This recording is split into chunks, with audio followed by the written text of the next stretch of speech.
I have a job for you. Jeez, it's not another Ark, is it?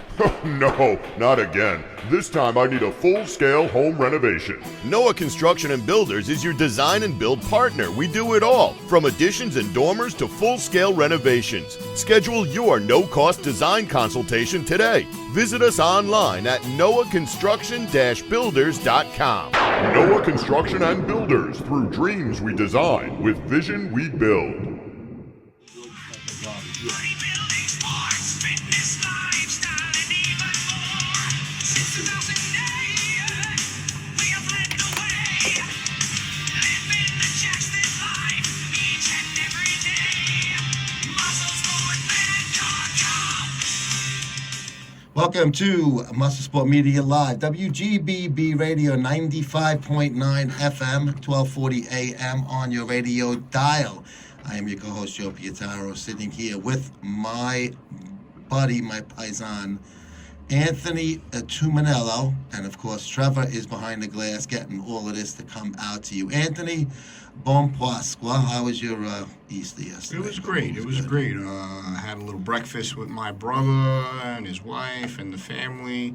And we had a little dinner with my fiance's family. It was really, really nice. We had a nice day. Good family day, right? You Yeah, had it was good nice food, good dessert. Yeah, Absolutely. You didn't worry about calories. Never. You enjoyed yourself. No, it's Never. Easter. Come on. I don't worry about There's certain days of the year, Thanksgiving, Christmas, New Year's, Easter, you eat. My metabolism is treating me. It's treated me well over the years, so I don't worry about Treated calories. you well. man, you I know? can tell you who else has treated you well, and me. It's NoahConstruction-Builders.com. Yes. Title sponsor of MSM Live right here in WGBB. Make sure you go to their website. They got some amazing videos. They got the website's put together, dynamite, with the. You see the Instagram page with all the videos and all they've the. been pumping videos out Yeah, on the Instagram. drones. Yeah, with the drone. So make sure you go to NoahConstruction-Builders.com. You got the links for their social media. Give them a shout and a follow. No job too big nor small for Pete and the guys at Noah. So make sure you take care of those guys. And we got a guest coming on the telephone tonight again. And this is somebody who has helped you out a lot in a certain aspect. Yep, Lisa absolutely. Ludwig, a firearms instructor. Lisa, you there? I'm here. Hi, how are you guys? Hi, Lisa. Welcome to the program. Her voice is very soothing until she starts yelling at me because of my shooting, my shooting mishaps. Right, Lise? How are you, Lise? Good. I don't yell at you too bad. I'm probably the most chillest instructor you ever You're work the with. best. You are the best. I learned a lot from you. I've had, when I first started, I had a couple of different ones, and I gotta say, no bias, no anything. Lisa is the best. I learned the most from her in the quickest amount of time. So I'm appreciative of her. Oh, thank you so much, Anthony. I'm humbled, and I appreciate all the kind words. You're a gentleman. Absolutely. How's his grouping on his target, Lisa? Is it there? It depends. It depends if he goes, sideways or double-fisted. It depends. He doesn't try any of those He's a gangster, TV movie. I gotta reel him in sometimes. Oh, okay. Where? Give us some little info about where you are now and the place that you people can reach you at and stuff, and then we'll get into some more of your history and stuff. Just want to make sure we get the early plug, and then we'll get the late pluggers as well. Yeah, no, that's great. Thank you so much. So, again, my name is Lisa Ludwig. I am an instructor on the Long Island area. I work in the 5 boroughs as well. And I've been doing this professionally for almost about 8 years. And it's something that I kind of fell into, to be honest. And it's been such a great ride. And currently I've been teaching the concealed carry classes in people's homes or businesses. They love it. It's great because it's at their convenience, and it's been great. We trained almost about 2,000 people already, and it's just been fantastic. I've been growing like wildfire. People like Anthony who, are promoting me and stuff. I just think it's great. It's the actions speak louder than the words. I put my money where my mouth is. I train hard. I travel all over the country with my firearms and travel safely and correctly and, put the work in and bring it back here to the average, Joe Schmo, whatever that wants to learn. And I just found it to be fantastic. It's a calling of mine, for sure. And where can people find you? Have a website or a social media place where they can get your Yeah, info? it's www.shetrainsyou.com. That is my private training business. And I also own a women's gun club. It's called the Long Island Women's Firearm Club. That's www.liwfc.com. Now, She Trains You, is that spelled out or the letter U on the? YOU. Well, spelled okay, out. so fully spelled out. She Trains You. That's kind of cool. I like that. Thank you. I came up with that myself. What range do you have? A range that you go to? You have a facility? Where do your clients go with you? Yeah. Well, for my bigger classes, I do the Nassau County range in Uniondale that everybody, that uses. But normally for private one-on-ones or even small groups or my concealed carry qualifiers, I'm doing them in a private range over in West Babylon that I have access to 24/7, 365 with a key.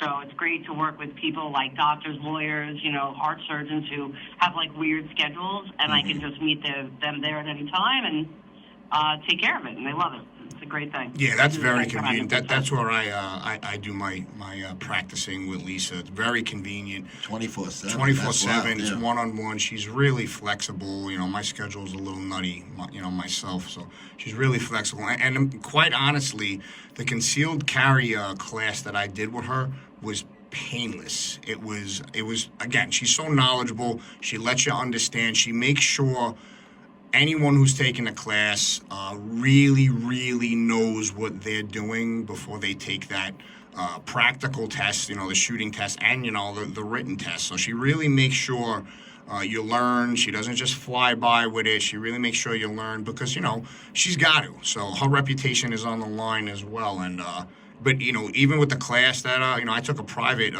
concealed class where, at my house. So it was so convenient. And, it was a really good experience, I must say. You shooting at your walls or something? Nah, I got the laser. I got the laser.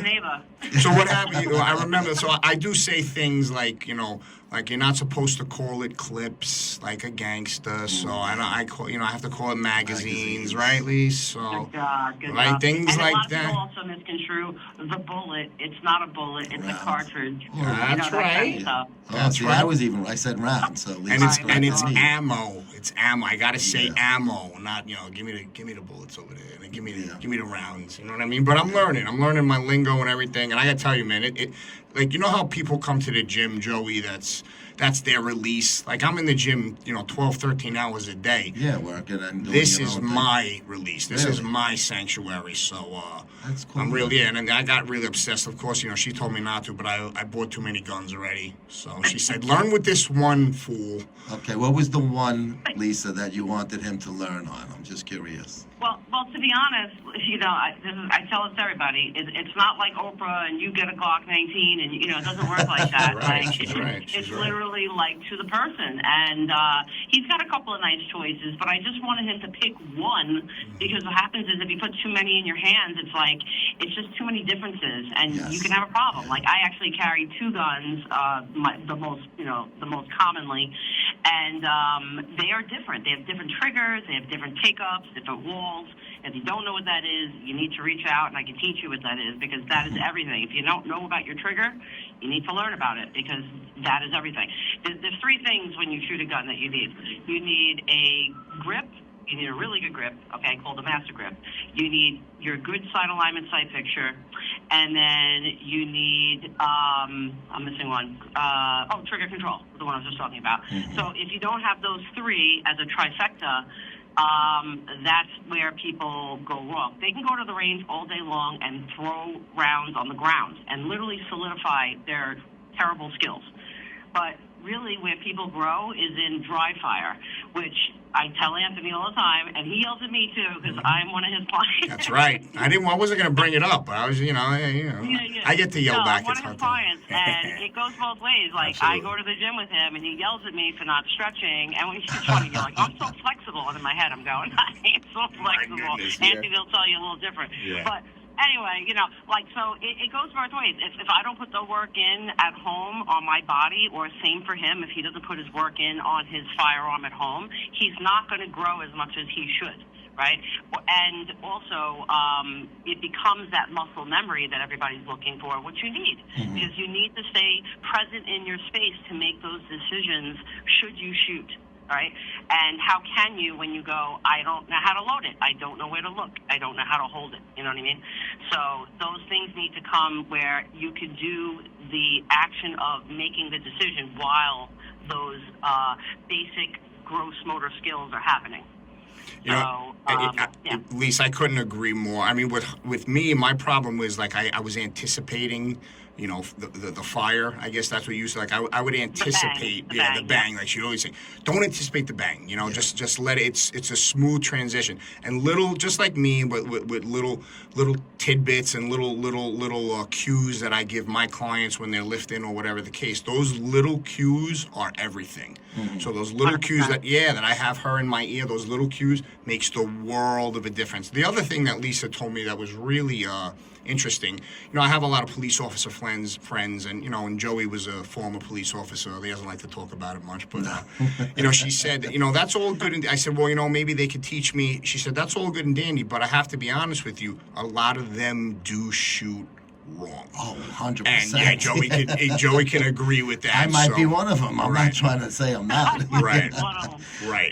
So she really showed me the proper way, and then it was just repetition. Now I'm actually going to meet with her Friday. I have not shot my my PDP in a while, so I got a Walter. So that's my favorite pistol that I have. Carry gun? No, those were the two. I have a SIG, and then I have a Hellcat for the conceal, but the Walter's my main pistol. But I got to really master that, because then I started messing around with the other two. So my goal with her for the next, couple of times that I'm meeting with her, I need to master that. And then we got the scope on it that I put on. That she told me not to, of course. But I'm like Rambo. I like to get all the gear, and this is. He's talking about a red dot. Yeah, the red dot. I got the scope. I got the red dot, like Predator. Yeah. You know how I am. Right. You got to bring me back to earth, please. Bring me back to earth. He goes 0 to 1,000. That's how Anthony is. We know that. Yeah. But listen, the reason why I told Anthony not to go directly to a red dot is because what people do, just like Anthony, he wants to put that dot on. And the problem is, if you don't know how to level out the gun and actually get the gun to where it should be on presentation, it's different coming from a table and going up into your eyes. All right, fine, like a low ready. Great.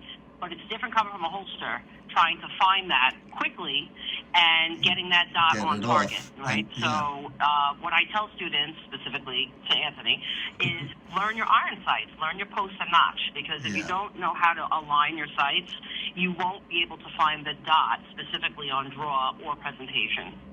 So you got to put the work in. You got to learn how to align the gun properly, and then once you put the dot on, once you really do those basic skills, then you put the dot on. You'll have an amazing transition. You won't be like going against the grain.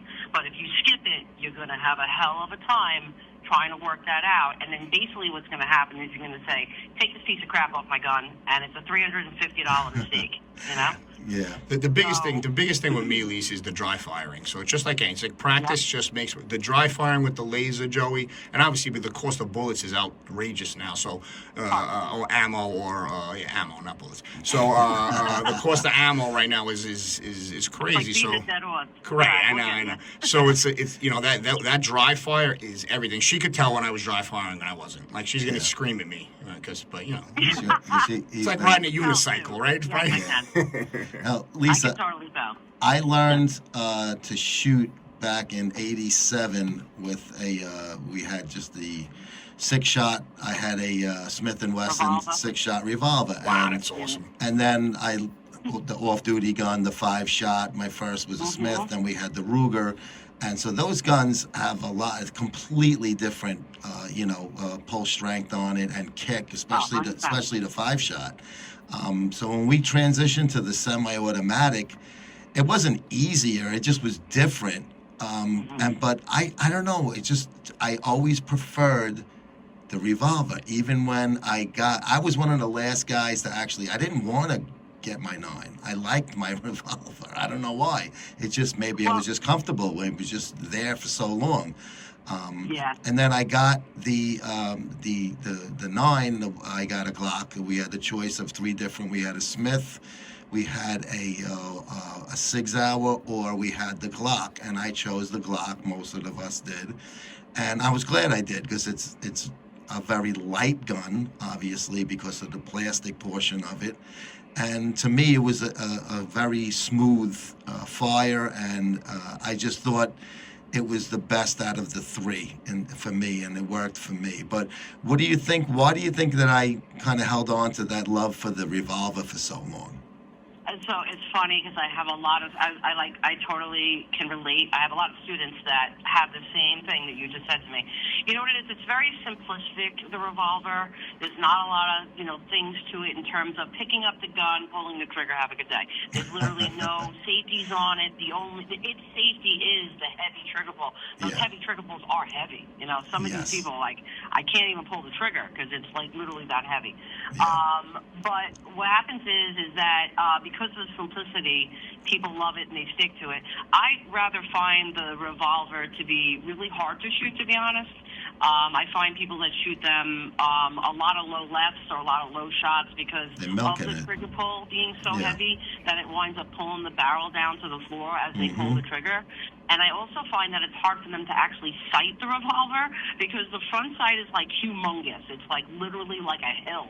And then the back sight is like almost non-existent. It's like if you took a Sawzall blade, like a metal blade, and you went zip on like a piece of metal, that's all you have to look at that monstrous front sight. So it's like really hard to align that. It's hard to align the sight. Yep, especially on and they're usually not colored. They're like gray on gray, and it's like it's really hard to find. Just the metal, and I don't really find them very pleasurable to shoot, to be honest. Like, I feel a lot of the felt recoil in the hand.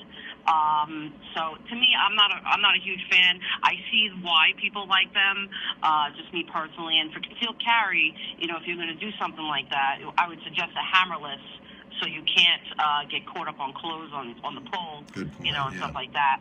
But you have a more reduced pull, but it's the same pull every time. You don't get that single action, double action opportunity, which also messes people up too. Like it's like either you're fanning it like you're a cowboy, right, or you're not, and you got that heavy trigger pull. So it's like really hard to kind of come between. Like, do I cock it every time or do I not? Yeah, and it's also heavy to carry.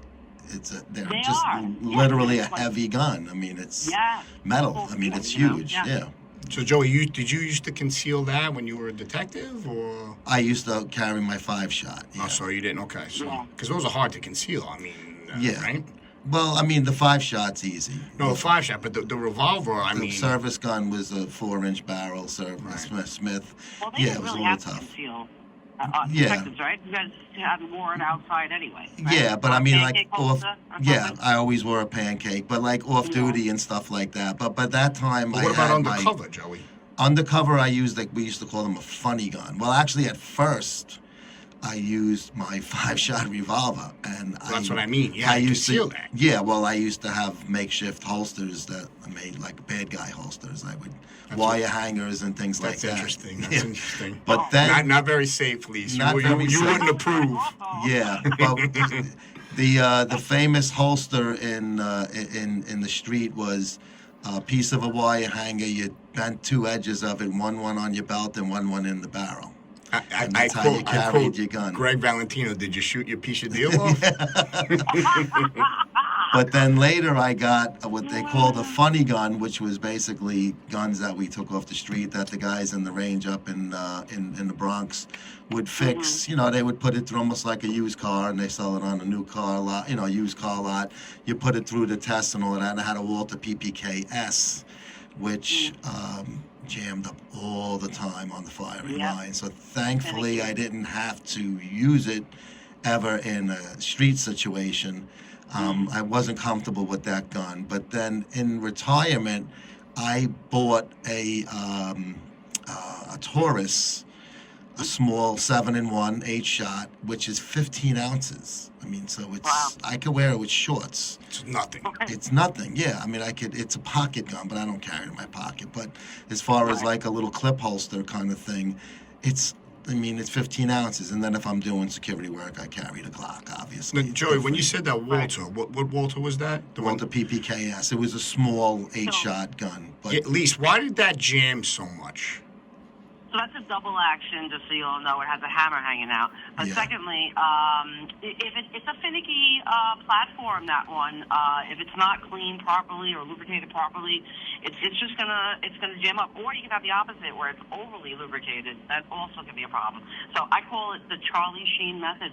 Just the sheen, baby. That's all you need. If it's too juicy, that is not good. And if it's not lubricated enough, that is also not good.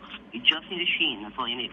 So I had a guy who's like, oh, yeah, I just cleaned my gun. I look at his gun, and he literally is puking out of every orifice. Like, you know, and I'm like, wow, dude. I'm like, this is too much. You know, like, Now, can't do that. Lise, like, you recommend cleaning your, I mean, obviously, ideally, cleaning she your... would hate me.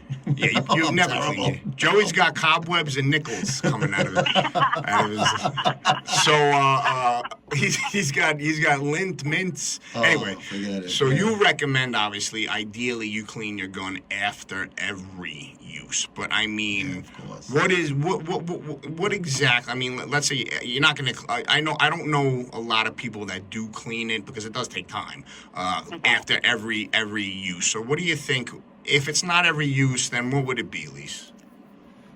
So really realistic, yes, you're right. You are supposed to clean it every single time. And the reason why is because the longer that you wait for it to to be cleaned off, it literally starts to like cement onto the gun, and it gets really, really hard to clean off the longer that you wait. It's like So your if arteries. you go from and clean it right away, come right off. It'll be like nice and easy peasy. But the longer you wait, it's bad. So that's why they suggest you clean it all the time. But me personally, like I shoot every day almost, multiple times a day with my students and stuff. So I'm not cleaning my guns at night. Give it a good whop of lubricant, and off to the races we go. Yep.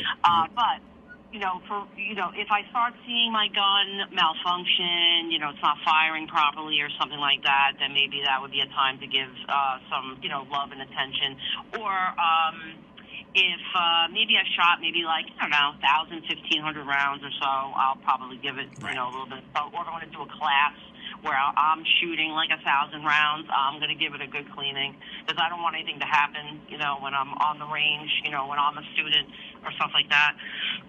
So that's what I do. Lise, Personally. do you trust? You should clean it every Do time. you trust anyone else cleaning a gun? Because I know stores, obviously, some gun stores and plus like that, they'll charge you a fee, but they'll clean your gun really well. Do you trust anyone else to really clean it, or not really? I mean, yeah, but it's not that difficult to clean a gun, to be honest. It breaks down to 4 parts. Yeah. I mean, if you go any more than that, you've gone too far. You can literally call me. I'll help you. Joey's Put it in shaking the his head box. because he ain't cleaning that gun. Joey would bring it to a car wash rather than. Okay, now, let me ask you, Lisa, in a situation with a guy like me who does not go to the range, You're coming with me. He's coming I with me. have no Yeah, desire. Joey, you're coming. I used to Come on have Friday. to. I used to have to go to the range twice a year, and I have not been to a range. I retired in 2003. All right, so I probably, unless there was a side of a barn that was bigger than 2 of them, maybe I wouldn't hit. But okay, a guy like me who doesn't shoot the gun, he just carries it for work purposes or personal protection purposes. How often should I clean it, or at least make sure that there isn't anything collecting in it, dust? I'm talking Of about. course. If you're not going to shoot the gun, I say every 6 months, just give it a good cleaning. If you're using a semi-auto, I suggest that you shoot out your hollow points in your range magazine, not in the one that you carry with, because you don't want to mishmash them. They can get damaged in the rain. They get overly range. They get used over too much. They don't get cleaned properly, or or anything like that. And also, what happens is you wind up racking in those rounds a few times. It's called bullet setback. And what happens is the bullet actually seeps further into the casing every single time you do that. And now, after like 1 or 2 times, it almost becomes a liability where it won't go off. And that's something I don't want to rely my life on. So after 2 times, I'm not racking that puppy back into my carry gun. That's going to go into like a Ziploc or something, and I'm going to shoot it out at the range with my range magazine. So I'm really particular with stuff like that to make sure that I'm watching that kind of stuff. In terms of cleaning the gun, like I said, if you're not going to use it, every 6 months is suffice. Okay. give some lubricant, whatever. So I owe my guns 20 plus years times 2. You clean it 3 times. Joey shoots one of those Civil War guns where he's got a, it's one shot. Then he's I got to actually fill have it with. I have a dueling gun at home. I don't think it works. Do you really? It's just like an antique. Yeah. Please, what do you my think? father got it from somewhere. Can I bring that? Can I bring that to the range? Is the I the don't even know if it has a firing pin in it, but it looks cool. You can bring whatever you want. It's the dueling Yeah, gun. no problem. Lisa, you had to see the us old detective guys that were so used to the revolvers, and when we first switched over to the 9mm, we had to. Well, we shot it okay, but we had to. They made you clean the gun at the range, and thankfully they did because they knew that we weren't going to do it. Yeah. So we had to take it apart. Better. We had to take it apart. We didn't know how to put it back together. So we'd have to look at these like young kids. We'd like, yo, kid, come over here. Come on, give us a hand. These 2 old guys here, detectives. We're not used to this. We're used to the 5-shot. So the kid go, okay, put this spring and this, with the slide and all that. So yeah, it was. I hated taking it apart because it was always like, okay, well, how do I start putting this back? Well, together? you know why? The Glock is so hard to open. That's the issue. And and everybody regrets it. That's why you told me not to figure get out, it. Like, that's how I got to open it to clean it? Yeah, the SIG is a piece of cake. The SIG is a piece of cake, man. Oh, The it Walther is. too, yeah. And It's a different system, yeah. Topping off the magazine with the one after Iraq when it's like 20-something degrees on the firing line outdoors in the Bronx. That was, I couldn't even feel my fingers. It was, but you have to, you go to the range and if you put it off, you got to go to before, because they had the outdoor and the indoor. You had to hit both. So you kept putting off the outdoor. You won it the last week, and it was right before Thanksgiving. It was cold, and you're there on the 4 to 12. Guess what? You're shooting. It's dark and it's cold, and you're trying to push this round in. I do not miss that. Yeah, no, I can only imagine for sure. Yeah. Oh, Lisa, we got to hard out. I didn't realize we're having fun talking here. So we got to go. So please give your plugs one more time. Yeah, sure. Lisa Ludwig. I'm an instructor. I own She Trains You at www.shetrainsyou.com and the Long Island Women's Firearm Club. We have 2 chapters at www.liwfc.org. And my phone number, 516-749-8650. Thank you guys for having me. I really appreciate you. It's been a pleasure. Lise, thank you so much. I appreciate you. I'll see you Friday, and I'll let Joey know how he did. Yep, we'll test them. Tell Joey to come. I will. Thanks, guys. See you next week. Thank you. Be good. Bye. Bye. I didn't even realize Noah, I have a job for you. Jeez, it's not another arc, is it? No, not again. This time I need a full-scale home renovation. Noah Construction and Builders is your design and build partner. We do it all, from additions and dormers to full-scale renovations. Schedule your no-cost design consultation today. Visit us online at noahconstruction-builders.com. Noah Construction and Builders. Through dreams we design, with vision we build.